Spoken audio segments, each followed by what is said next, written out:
আসসালামু আলাইকুম রহমতুল্লাহ। স্মার্ট কৃষিতে সকলকে স্বাগতম।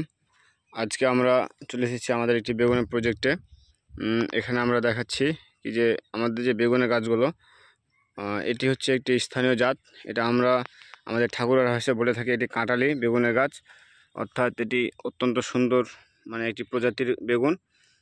এই বেগুনটা আপনাদের চমকপ্রদভাবে ফলন দিয়ে থাকে এবং গাছের যে ফলটা হয় এটা অত্যন্ত সুস্বাদু।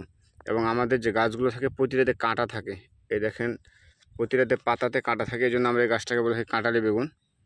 এবং যে আমাদের এখানে ফলটা হয় এই ফলটা কিন্তু কাঁটা থাকে।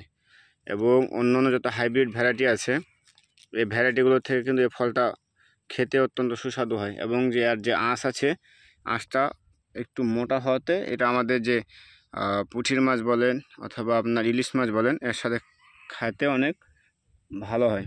এখন আমরা যে সমস্যার জন্য কথা বলছি এটা হচ্ছে কি, আমরা এই গাছগুলোর মধ্যে এই দেখেন আমরা একটা ঘাস দেখতে পাচ্ছি, মোজাইক ভাইরাসে আক্রান্ত গাছ। এই ভাইরাসের কারণে আমাদের গাছগুলো দেখেন কীরকম হলুদ হয়ে গেছে।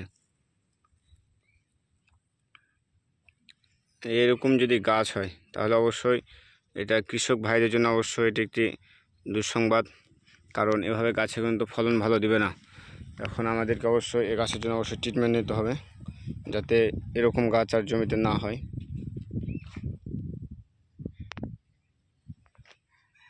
এখন পরামর্শ হচ্ছে এই গাছের জন্য আমরা কোন ধরনের ট্রিটমেন্ট ব্যবহার করব। এই গাছের জন্য আমরা ট্রিটমেন্ট হিসেবে ব্যবহার করব কপার অক্সিক্লোরাইড। স্কয়ার কোম্পানির আমরা কপার অক্সিক্লোরাইড আছে, এটি আমরা প্রতি লিটার পানিতে 2 গ্রাম হারে ব্যবহার করব।